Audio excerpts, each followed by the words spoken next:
Welcome! Let's learn how to thread your sewing machine. First things first, you're going to reach to the right of the machine, flip that on-off switch. If you're using a computerized machine, it may take a minute to turn on, but don't worry, it's just warming up and it will get there. Okay, now you need to check 3 things before you start. First thing you need to check is your presser foot. Your presser foot needs to be in the lifted position.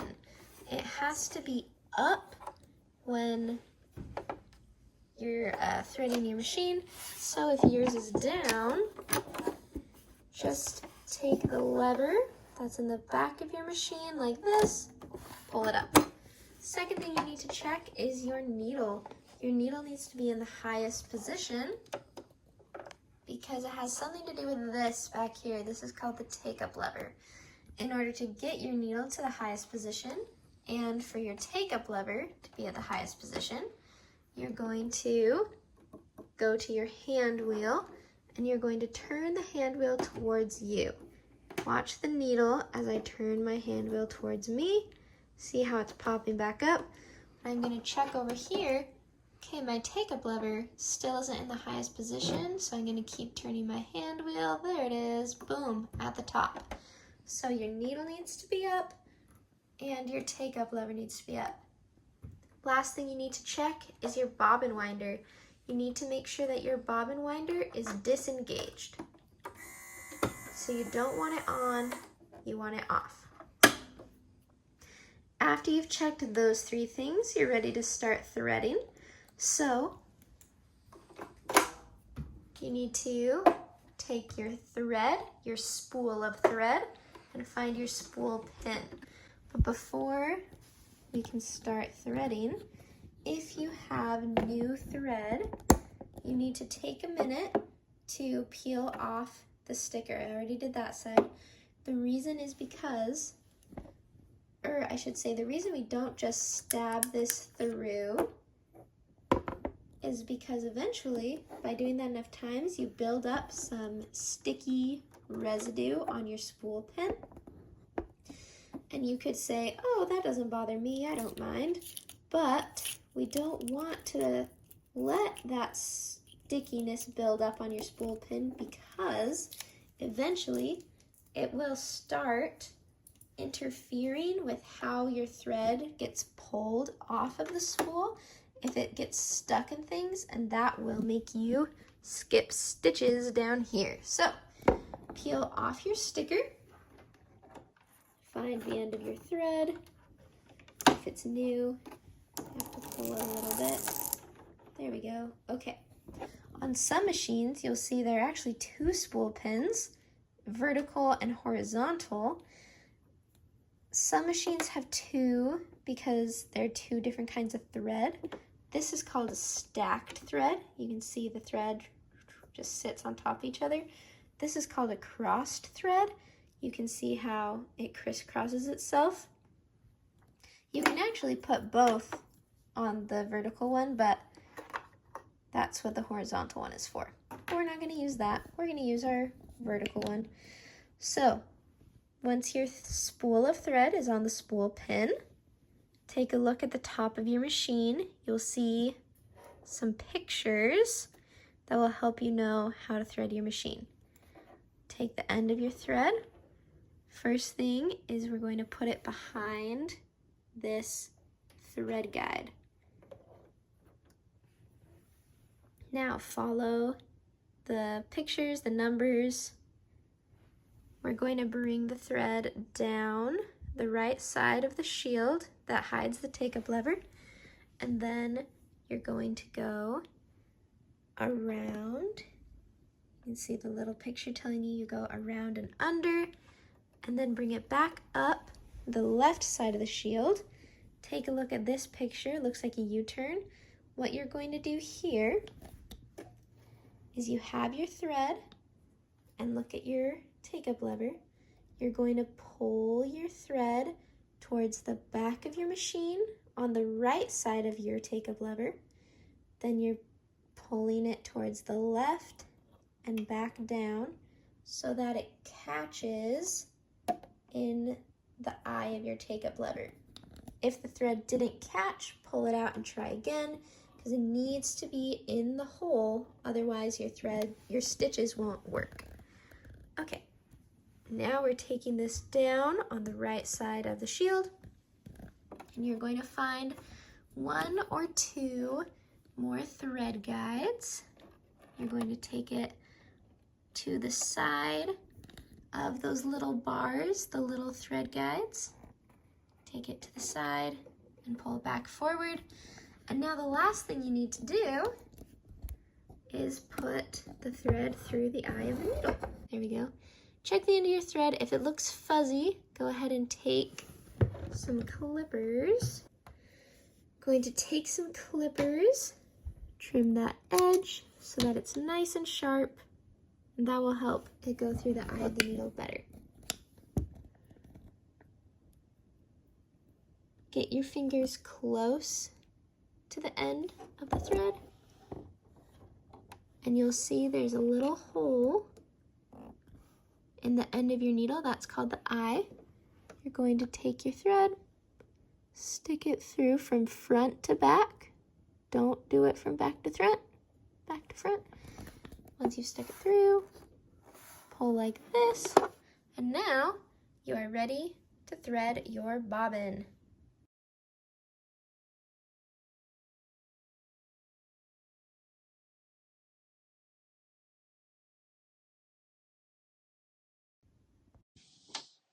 This is a bobbin. Different machines have different bobbins that go with them. These clear bobbins you see here go to the Brother brand of machines. This black bobbin you see here goes with these newer computerized Bernina machines, but you should always use the bobbins that come with your brand of machine. They're not interchangeable. Okay, I'm going to start with how you thread the Bernina bobbin, and then I'm going to talk about the Brother bobbin. With this Bernina bobbin, you have something called a bobbin case right here. You're going to put the bobbin in with the metal going inside. You'll notice, though, that you actually can't fit the bobbin in the other way, so just put it in until you can actually get it. Now look here. You're looking at the front of your bobbin, or the side, I should say. Pull your thread over to the left and up, and you see it's going behind this little shield here. Now you're going to be pulling it backwards this way and also to the left so that it pulls behind this shield. Keep pulling it to the side and then up. And now the thread has popped into place in this little cage, you could call it. And that's where you want it. Okay, your thread is hanging out here. Notice this bar that's going horizontally across. This bar, you want to stay horizontal, parallel to the ground, as you are putting your bobbin case in the front of your machine. Now listen closely as you push it in. You hear a tiny little click. Now you know that it's in properly. If you need to take it out, you press that lever and it pops out. Then you could dump your bobbin if you needed to. Make sure as you put it in, again, this is horizontal and this little cage thing, this arm is up. If you try to put the bobbin in sideways, it won't work. It may get in there, but it's stuck and it could break your needle as soon as you try to sew. Okay, let's talk about Brother. For these Brother bobbins, your bobbin case is actually built in to the top of your table, you could call it. Take a look at the top of your table and you should see there's some images that help you know which way to put your bobbin in the case that's built in here. Make sure that your thread is spinning the right way before you drop your bobbin, because if you drop your bobbin in the incorrect way, then your stitches aren't going to work. So look at those images and make sure that you know how your thread should be spinning. After you drop it in, you're going to, if you look closely down here, there's a little hook, kind of. You just follow the arrows. You need to make sure that your thread gets under that hook. Then you're going to pull it to the left and take it down and across this little kind of trench here. And then you're going to pull the thread, across, and it should cut off with that knife. Then you just replace the plastic cover, and you're good to go. Now that we have our bobbins correctly placed in our machine, I'm going to show you how you can get the bobbin thread up on top of your machine so that you're ready to sew. You're going to put your finger on the top thread. It's coming out of the side here. Hold that down, and while you're holding it, don't let go. Either press your needle up down button or use your hand wheel to make one full rotation.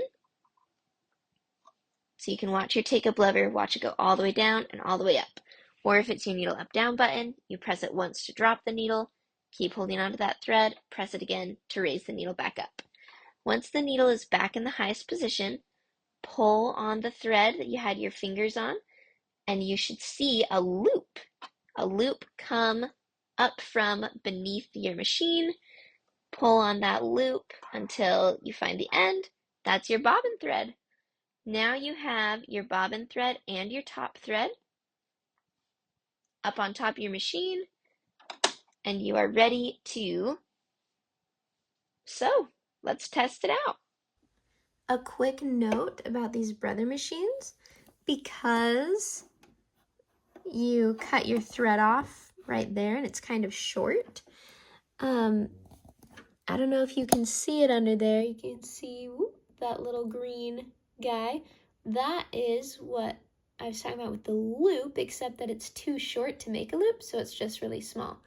With Brothers, I don't think you have to start with your bobbin thread on the top. You may not even need to do it with Bernina's, but I like to do it. So with Brothers, don't worry about doing that last step. Just cut it off there, and then you'll be ready to go. When you're ready to test to see if you threaded the machine correctly, take some fabric, slide it underneath your presser foot, and then lower the presser foot using that lever in the back of your machine. So drop your foot. Before you start sewing, check for two things. You want to make sure that your needle is going to land on fabric. You can check that by looking at the little hole that's inside of your presser foot on the top. And if you see fabric in there, you know that your needle is going to land on it. I like to make sure that I'm starting really close to the edge of my fabric, but I do want to make sure that I actually am going to land on fabric. If I don't, I'm going to get thread tangles. Okay, once you know that you're going to actually land on fabric, the other thing you need to check, or really just do, is put your finger on your two thread tails, your top and your bobbin thread. You only need to hold it for the first two stitches, but if you don't, the top thread can get sucked back up and become unthreaded, and the bobbin thread could get sucked down into the machine, making thread tangles. After those two things, you're ready to try it. So go ahead, try sewing a line. I'm going to stitch forward. Now that I've done two stitches, I can let go. I'm going to hold my back stitch button, go backwards. Now I'm going to sew all the way down. I'll back stitch at the end. Then I'm good to go.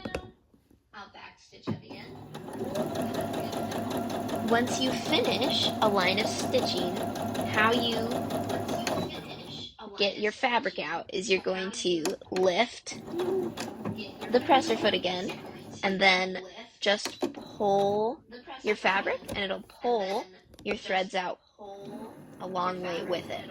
Then you take your little clips, snip that thread, and you're good. I like to make sure that I pull out nice long thread tails because I want my tails to be long enough that I can put my finger on them for the next time I'm sewing. After that, clip them short, you're good to go. Take a look at your stitching. If your stitching looks basically the same on the front and the back, you know that your tension looks good. If you see loops on the front or the back, there's something wrong with your tension, and we'll have to fix that. But we'll learn about that some other time. So, great job threading your machine. This is what you do when you're done sewing. You're going to take your clippers and clip your thread at the top of your machine. Then you're going to come down by the needle and pull the thread out. I always like to clip at the top and pull from the bottom because that's the way that the thread normally goes through the machine. And so, making sure that the thread goes out the way it's supposed to makes sure that the gears are always turning the right way, and it just makes your machine stay healthier for longer. Now that you've cut your thread and pulled it out, go ahead and try threading your machine again. You can either restart this video or try it from memory and see how you do.